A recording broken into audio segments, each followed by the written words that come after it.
ಹಣ ಇಲ್ಲ ಅಂತ ಹೇಳಿದ್ರು. ಹಾಗಾದ್ರೆ ರಾಜ್ಯ ಸರ್ಕಾರ ಆರ್ಥಿಕ ದಿವಾಳಿ ಆಗಿದೆ. ಆರ್ಥಿಕ ದಿವಾಳಿ ಆಗಿದೆ ಯಾವ ಕಾರಣಕ್ಕೋಸ್ಕರ ಆರ್ಥಿಕ ದಿವಾಳಿ ಆಗಿದೆ? ಈಗ ಫ್ರೀ ಅಂತ ಹೇಳಿ ಅವರು ಫ್ರೀನೂ ಕೊಡ್ತಾ ಇಲ್ಲ.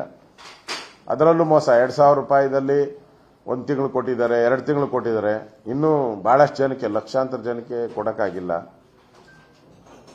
ಮತ್ತೆ ಇವ್ರಿಗೆ ಉದ್ಯೋಗ ಸಿಕ್ಕಿಲ್ಲ, ನಿರುದ್ಯೋಗಿಗಳು, ಅವ್ರಿಗೆ ಕೊಡ್ತೀನಿ ಅಂದ್ರು, ಅದನ್ನು ಇನ್ನೂ ಪ್ರಾರಂಭ ಆಗಿಲ್ಲ. ಮತ್ತೆ ಕರೆಂಟ್ ವಿಚಾರವಾಗಿನೂ ಕೂಡ ಇನ್ನೂ ಸರಿಯಾದಂತ ನಿಲುವು ತಗೊಂಡಿಲ್ಲ. ಬಸ್ಗಳ ಬಗ್ಗೆ ಅಂತೂ ಹೇಳಂಗಿಲ್ಲ, ಎಲ್ಲ ಮಕ್ಕಳೆಲ್ಲ ನಡ್ಕೊಂಡು ಹೋಗ್ತಾ ಇದ್ದಾರೆ, JCBಗಳು ಹೋಗ್ತಾವ್ರೆ. ಅದಕ್ಕೆ ದುಡ್ಡು ಹೊಂದ್ಸಕ್ ಆಗ್ತಾ ಇಲ್ಲ ಅವ್ರ ಕೈಲಿ. ಈ ಫ್ರೀಗಳಿಗೆ ಅವ್ರ ಕೈಲಿ ದುಡ್ಡು ಹೊಂದ್ಸಕ್ಕೆ ಸಾಧ್ಯ ಆಗ್ತಾ ಇಲ್ಲ. ಈಗ ಮೊನ್ನೆ ಬಿಲ್ ಮಂಡನೆ ಮಾಡಿದಾಗ ರೆವಿನ್ಯೂ ಇಲಾಖೆಯಿಂದಾನೇ ಸುಮಾರು 2,500 ಕೋಟಿ ಟ್ಯಾಕ್ಸ್ ಹಾಕಿದ್ದಾರೆ ಜನಗಳ ಮೇಲೆ. 2,500 ಕೋಟಿ. ನಾವು ವೆಲ್ಲಲ್ಲಿದ್ದಾಗ ಧರಣಿ ಮಾಡಿದ್ದಾಗ 2,500 ಕೋಟಿ ಟ್ಯಾಕ್ಸ್ ಹಾಕಿದ್ದಾರೆ. ಸಬ್ ರಿಜಿಸ್ಟರ್ ಆಫೀಸಿಂದ ಹಿಡಿದು ಏನು ಟ್ರಸ್ಟ್ಗಳಿಂದ ಹಿಡಿದು ದತ್ತು ತಗೊಳೋದ್ರಿಂದ ಹಿಡಿದು ಎಲ್ಲದಕ್ಕೂ ಟ್ಯಾಕ್ಸ್ ಹಾಕಿದ್ದಾರೆ ತೆರಿಗೆ.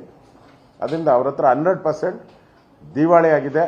ಇಲ್ಲ ಅಂದ್ರೆ ರೈತರಿಗೆ ಬರದಲ್ಲಿ ನಾವು ಕೊಟ್ಟಿದ್ದೀರಿ ಅಂದ್ಮೇಲೆ ಅವ್ರು ಕೊಡಬೇಕಾಗಿತ್ತಲ್ಲ, ನಮ್ಗಿಂತ ಜಾಸ್ತಿ ಕೊಡಬೇಕಾಯ್ತು. ಅದನ್ನ ಸದನದಲ್ಲಿ ಹೇಳ್ಬೇಕಾಯ್ತು.